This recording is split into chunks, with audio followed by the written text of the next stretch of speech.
தமிழக வெற்றிக் கழக தலைவர் விஜய் அரசு மருத்துவமனைகள்ல மருத்துவர்களும் இல்லை, அதற்கு தேவையான கருவிகளும் இல்லை, மருந்து மாத்திரைகளும் இல்லை என்கிறார். உண்மையில அப்படித்தான் இருக்கிறது தமிழக சுகாதாரத்துறை.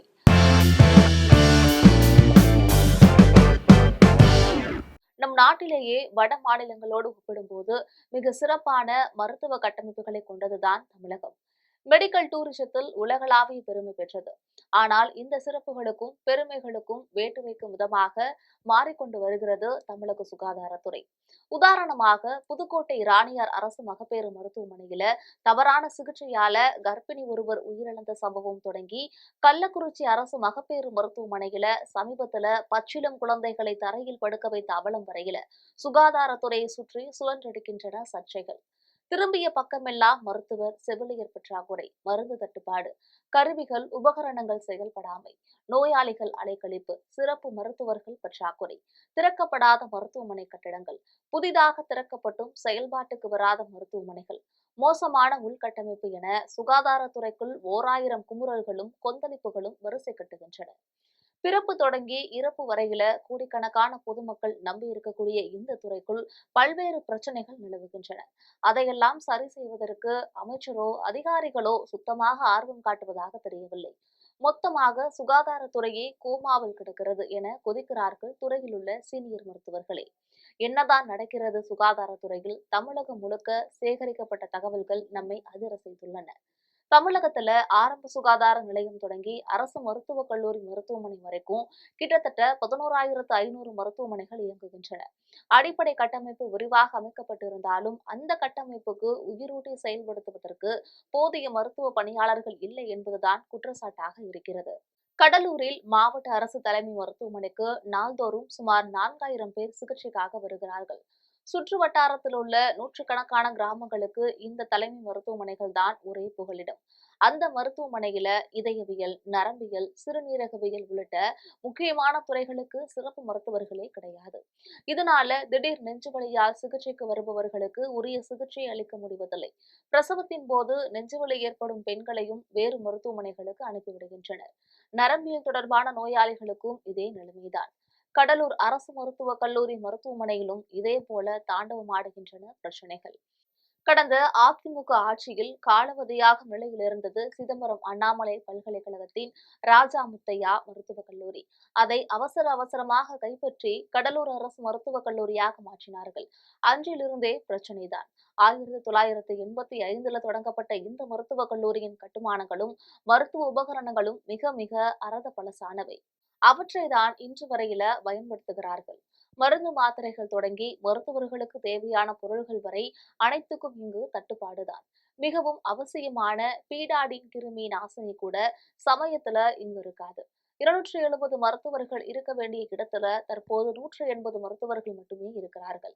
அறுவை சிகிச்சைக்கு தேவையான அனைத்து பொருள்களையும் மருத்துவர்கள் வாங்க வேண்டிய நிலைதான் இருக்கிறது. கள்ளக்குறிச்சி மாவட்டம் சிறுவங்களூரில் இருக்கக்கூடிய மருத்துவக் கல்லூரி 2022 தொடங்கப்பட்டது. அப்போதிலிருந்தே இதயவியல், நரம்பியல், சிறுநீரகவியல், இரைப்பையியல் போன்ற துறைகளுக்கு அங்கு மருத்துவர்கள் நியமிக்கப்படவில்லை. காய்ச்சல், வயிற்றுப்போக்கு உள்ளிட்ட சாதாரண நோய்களுக்கு மட்டுமே இங்கு சிகிச்சை அளிக்கப்படுகிறது. மற்ற அனைத்து பிரச்சனைகளுக்கும் முதலுதவி மட்டுமே கொடுத்து சேலம் முண்டியவாக்கம் அரசு மருத்துவமனைகளுக்கும் புதுச்சேரி ஜிப்மர் மருத்துவமனைக்கும் அனுப்பிவிடுகிறார்கள். வெறும் முதலுதவி மட்டும் கொடுப்பதற்கு எதற்கு ஒரு மருத்துவக் கல்லூரி? இந்த மருத்துவக் கல்லூரியில் சிடி ஸ்கேன் மெஷின் இல்லாமல் இருந்தது. அது பிரச்சனையாக வெடிக்கவும் மகப்பேறு மருத்துவமனையில் இருந்த சிடி ஸ்கேன் மெஷினை இங்கு மாற்றிவிட்டார்கள். இப்போது கர்ப்பிணிகள் 5 கிலோமீட்டர் தொலைவில் இருக்கக்கூடிய மருத்துவக் கல்லூரிக்கு சிடி ஸ்கேன் எடுத்து வருமாறு அலைக்கழிக்கப்படுகிறார்கள். வேலூர்ல 197.81 கோடி ரூபாய் செலவுல கட்டப்பட்ட அரசு பல்நோக்கு உயர் சிறப்பு மருத்துவமனையை சமீபத்தில் திறந்து வைத்தார் முதல்வர் ஸ்டாலின். அங்கு உள்கட்டமைப்பு பணிகளே முழுமையடையவில்லை, மருத்துவ உபகரணங்கள் எதுவும் வாங்கப்படவில்லை என எதிர்க்கட்சிகள் சர்ச்சை கிளப்ப அவசரமாக அந்த மருத்துவமனையில மகப்பேறு பிரிவை திறந்தனர். அதிலும் பல்வேறு சர்ச்சைகள் விடுகின்றன. மருத்துவமனையின் கீழ்த்தளத்துல பெண்களுக்கும் குழந்தைகளுக்குமான சிகிச்சை பிரிவை தொடங்கிவிட்டு மகப்பேறு பிரிவை தொடங்கிவிட்டதாக சொல்கிறார்கள். மீதமிருக்கும் 7 தளங்களிலும் இன்று வரை உள்கட்டுமான பணிகள் நடந்து கொண்டுதான் இருக்கின்றன. மருத்துவர்கள், செவிலியர்கள் முழுநேர பணிக்கு எடுக்கப்படவில்லை. மருத்துவ உபகரணங்களும் இல்லை. பின்பு எதற்காக இவ்வளவு அவசரமாக மருத்துவமனையை திறந்தார்கள் என்றே தெரியவில்லை. திருத்தணியிலும் இதே நிலைதான். 45 கோடி ரூபாய் மதிப்பீட்டில அரசு மாவட்ட தலைமை மருத்துவமனை கடந்த ஏப்ரல் 18ஆம் தேதி முதல்வரால திறக்கப்பட்டது. முழுநேர மருத்துவர்கள், செவிலியர்களை பணியமர்த்தக்கூடிய வேலை இன்று வரை அங்கு தொடங்கப்படவில்லை. மருத்துவ உபகரணங்கள், மருந்துகளையும் முழுமையாக கொள்முதல் செய்யவில்லை.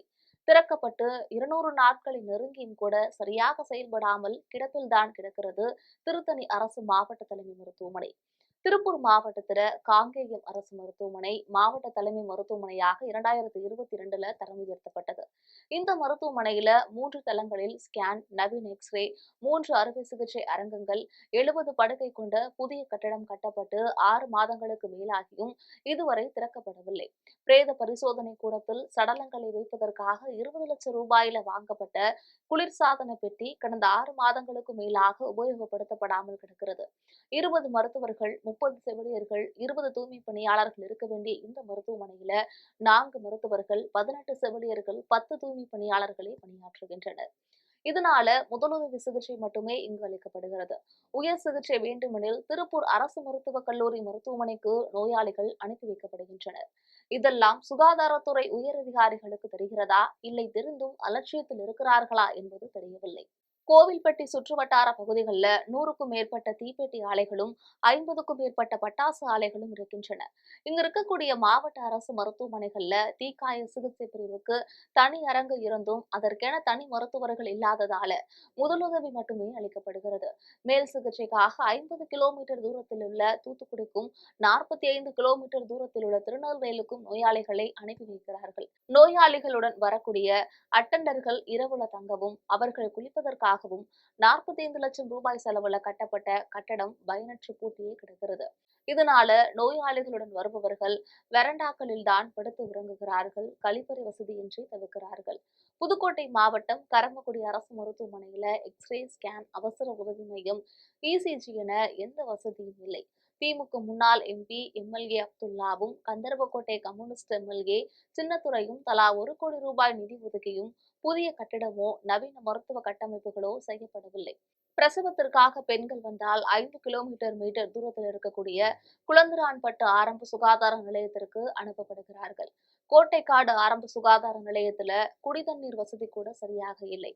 இதற்கெல்லாம் உச்சமாக புதுக்கோட்டை அரசு மருத்துவக் கல்லூரி மருத்துவமனை பிணவரையில் இருக்கக்கூடிய ஃப்ரீசர் பாக்ஸர்கள் கூட இயங்குவதில்லை. அங்கு வைக்கப்பட்டிருக்கக்கூடிய பிணங்கள் அழுகி போய் சுகாதார சீர்கேட்டை ஏற்படுத்தக்கூடிய அவலம் தொடர்கிறது. தஞ்சாவூர் அரசு ராசா மிராசுதார் மருத்துவமனைக்கு பல மாவட்டங்களிலிருந்தும் பிரசவத்திற்காக கர்ப்பிணிகள் வருகின்றனர். பிரசவ பிரிவில் போதுமான மகப்பேறு மருத்துவர்கள் இல்லை. கழிப்பறைகள் கூட பயன்படுத்த முடியாத அளவுக்கு அசுத்தத்தின் உச்சமாக இருக்கின்றன. சேலம் அரசு மோகன் குமாரமங்கலம் மருத்துவமனையிலும் அதே பிரச்சனைதான். மகப்பேறு மற்றும் குழந்தைகள் நல சிறப்பு மையத்துல குடிநீர் வசதி இல்லாததால கர்ப்பிணி பெண்கள் பெரும் சிரமத்திற்கு உள்ளாகிறார்கள். தமிழகத்தின் சுகாதார கட்டமைப்பு ரொம்பவே கவலைக்குரிய நிலையில் இருக்கிறது. அரசு மருத்துவமனைகள்ல உள்கட்டமைப்பு பிரச்சனைகள் ஒருபுறம் என்றால் மருத்துவ பணியாளர்கள் பற்றாக்குறை அதைவிட மோசமான நிலையில இருக்கிறது.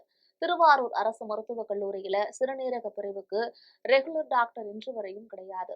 நீலகிரியில கிராம சுகாதார செவிலியர்கள் பற்றாக்குறை என்பது மிகப்பெரிய பிரச்சனையாக இருக்கிறது. 60 கிராம சுகாதார செவிலியர்கள் இருக்க வேண்டிய இடத்துல வெறும் 25 பேர் மட்டுமே இருக்கின்றனர். அதாவது 8000 நபர்களுக்கு ஒரு செவிலியர் என்ற கணக்குல மருத்துவ சேவையாற்ற வேண்டிய நெருக்கடி இருப்பதால கடுமையான மன உளைச்சல்ல தவிக்கிறார்கள் அவர்கள். சிவகங்கை மாவட்டம் காரைக்குடியில் இருக்கக்கூடிய அரசு மருத்துவமனையில 10 கோடி ரூபாய் செலவுல அனைத்து வசதிகளுடன் கூடிய புதிய மகப்பேறு மற்றும் குழந்தைகள் நலப்பிரிவு கட்டிடம் திறக்கப்பட்டது. அதற்கான மருத்துவ பணியாளர்கள் இன்று வரை நியமிக்கப்படவில்லை. சேலம் மாவட்டம் ஆத்தூர், கோவை, பொள்ளாச்சி, மேட்டுப்பாளையம் அரசு மருத்துவமனைகளிலும் மருத்துவர்கள், செவிலியர்கள், ரேடியாலஜிஸ்ட் இல்லாததனால நோயாளிகள் பெரிதும் சிரமத்திற்கு உள்ளாகிறார்கள். தேனி மாவட்டத்துல 13 மருத்துவர்கள், 21 செவிலியர்கள் பணியிடங்கள் காலியாக இருக்கின்றன. இதனால காணாவிளக்கு அரசு தலைமை மருத்துவமனைக்கு வரக்கூடிய நோயாளிகளை மதுரை அரசு ராசாசி மருத்துவமனைக்கு அனுப்பி வைக்கக்கூடிய கொடுமை நடக்கிறது. ஆனால் அங்கும் மருத்துவர்கள், செவிலியர்கள் பற்றாக்குறை இருக்கிறது. தமிழகத்துல மொத்தம் 37 மருத்துவக் கல்லூரி மருத்துவமனைகள், 330 அரசு மருத்துவமனைகள், 2200 ஆரம்ப சுகாதார நிலையங்கள் இருக்கின்றன. இவற்றில் வெறும் 19,000 மருத்துவர்களே பணியில் இருக்கிறார்கள். புதிதாக மருத்துவமனைகளை கட்டுகிறார்களே ஒழிய அதற்கான பணியிடங்களை உருவாக்குவதில்லை. வேலூர், சேலம், அம்மாப்பேட்டை, நெல்லை, கண்டியப்பேரியில் கட்டப்பட்டிருக்கக்கூடிய புதிய மருத்துவமனைகளுக்கு புதிய மருத்துவர்களை நியமிக்காமல் அவற்றிற்கு அருகில் இருக்கக்கூடிய மருத்துவக் கல்லூரி மருத்துவமனைகளிலிருந்து மருத்துவர்களையும் செவிலியர்களையும் டெபுடேஷனில் அனுப்புகிறார்கள். இதனால மருத்துவ பணியாளர்களின் பணிசுமை ரொம்பவே அதிகரிக்கிறது. சென்னை ராஜீவ்காந்தி அரசு மருத்துவமனைகள்ல வெளிநோயாளிகளின் எண்ணிக்கை 3 மடங்கு அதிகரித்திருக்கக்கூடிய நிலையில அங்கு புதிதாக எந்த மருத்துவ பணியிடமும் உயர்த்தப்படவில்லை. அதே நிலைதான் ஸ்டான்லியிலும் கிண்டி முதியோர் மருத்துவமனையிலும் இருக்கிறது. வேலூர் மருத்துவக் கல்லூரி மகப்பேறு துறையில 31 உதவி பேராசிரியர்கள் இருக்க வேண்டிய இடத்துல வெறும் 8 பேர் மட்டுமே இருக்கிறார்கள். மாதம் அங்கே 850 பிரசவங்கள் நடக்கின்றன. அதே மருத்துவர்கள் தான் வெளிநோயாளி, உள்நோயாளி, பிரசவம் என அனைத்தையும் பார்க்க வேண்டும். தமிழகத்துல சிறப்பு மருத்துவர்கள் பற்றாக்குறை பெரும் பிரச்சனையாக உருவெடுத்திருக்கிறது. சரியாக சொல்ல வேண்டும் என்றால் 3000 மருத்துவர்கள் உட்பட செவிலியர்கள், மருத்துவ பணியாளர்கள் என சுமார் 10,000 பணியாளர்கள் பற்றாக்குறை தற்போது இருக்கிறது. தற்போது சுகாதாரத்துறை மட்டுமல்ல, மொத்த அரசு இயந்திரத்தையே சிதைத்திருக்கிறது இந்த விளம்பரமாடல் திமுக அரசு. மக்களை காக்க வேண்டிய துறையின் அமைச்சர் மா சுப்பிரமணியன் ஜாலியாக ரன்னிங் ஓடுவதையும் முதல்வருடன் வாக்கிங் போவதையும் தான் முழுநேர பணியாக வைத்திருக்கிறார். மருத்துவர்கள் பற்றாக்குறை அனைத்து மருத்துவமனைகளிலும் தலைவிரித்து ஆடுகிறது. பெரும்பாலான மருத்துவமனைகளில் சிறப்பு மருத்துவர்களே இல்லை. முதல்வர் தொகுதியில கட்டிய மருத்துவமனைகளிலேயே ஒப்பந்த அடிப்படையில மருத்துவ பணியாளர்கள் நியமிக்கப்பட்டிருக்கிறார்கள். என்ன செய்து கொண்டிருக்கிறார் அமைச்சர்? வெறும் எலும்புக்கூடுகளாக இருக்கக்கூடிய கட்டிடங்களை மட்டும் கட்டி அவற்றை திறந்து வைக்கிறார் முதல்வர். புதிதாக எந்த மருத்துவரையும் பணிக்கு எடுக்காமல் மருத்துவமனைகளை மட்டும் திறப்பதில் என்ன பயன் இருக்கிறது? இந்த திராவிட மாடல் அரசு கமிஷனுக்காக புதிதாக கட்டிடங்களை மட்டும் கட்டிக் கொண்டிருக்கிறது. ஏற்கனவே வெறுப்பில் இருக்கக்கூடிய மக்கள் வெகுண்டெழுந்து வீதிக்கு வந்து போராடும் நாள் தொலைதூரத்தில் இல்லை. முதல்வரின் கொளத்தூர் தொகுதியில 211 கோடி ரூபாயில பெரியார் அரசு உயர் சிகிச்சை மருத்துவமனையை புதிதாக கட்டித் திறந்தார்கள். அதற்கென நிரந்தர மருத்துவர்கள், செவிலியர்கள், மருத்துவ பணியாளர்களை நியமிக்காமல் சுமார் 300 பேரை ஒப்பந்த அடிப்படையிலேயே பணியமர்த்தியிருக்கின்றனர். முதல்வர் தொகுதியிலேயே இதுதான் நிலைமை. பல 100 கோடி ரூபாயில புதிதாக கட்டிடங்களை கட்டித் திறக்கக்கூடிய அரசாங்கம் அதற்கேற்ப பணியிடங்களை ஏன் உருவாக்குவதில்லை? புதிதாக கட்டப்படும் பல மருத்துவமனைகளும் அதையொட்டிய கட்டிடங்களும் ஏன் செயல்படாத நிலையில கிடைக்கின்றன? வெறும் கமிஷனுக்காக கட்டப்படுகின்றனவா கட்டிடங்கள் என்று மக்கள் எழுப்பக்கூடிய கேள்விகள்ல நியாயம் இருக்கவே செய்கிறது. கடந்த ஏப்ரல் மாதம் தமிழகத்துல கடந்த 6 மாதங்கள்ல மட்டும் 25,000 பேர் எய்ட்ஸ் நோயால பாதிக்கப்பட்டிருக்கின்றனர் என சட்டமன்றத்திலேயே குறிப்பிட்டு பெருமைப்பட்டுக் கொண்ட சரித்திரம் உடையவர் அல்லவா நம் சுகாதாரத்துறை அமைச்சர். ஏழை எளிய மக்கள் மீது அவருக்கு உண்மையாகவே அக்கறை இருந்தால் அனைத்து மாவட்ட மருத்துவமனைகளுக்கும் ஒரு விசிட் செல்லட்டும். நோய் நாடி நோய் முதல் நாடி அது தணிக்கும் வாய் நாடி வாய்ப்பு செயல் என்கிறார் வள்ளுவர். சமீபத்துல திருக்குறள் குறித்து அதிகம் பேசக்கூடிய முதல்வர் இந்த குறளுக்கான பொருளையும் நிச்சயம் அறிந்திருப்பார். நம்மை காக்கும் 48 இல்லம் தேடி மருத்துவம் என சுகாதாரத்துறைக்குள்ள பல சிறப்பான திட்டங்களை இந்த திமுக அரசு கொண்டு வந்திருப்பதை வரவேற்கக்கூடிய அதே நேரத்துல தமிழகத்தின் சுகாதாரத்துறை தற்போது நோய்வாய்ப்பட்டு போயிருப்பதை சுட்டிக்காட்டவும் கடமைப்பட்டிருக்கிறோம். சுகாதாரத்துறைக்கு சிகிச்சை அளிக்க முன்வருவாரா முதல்வர்?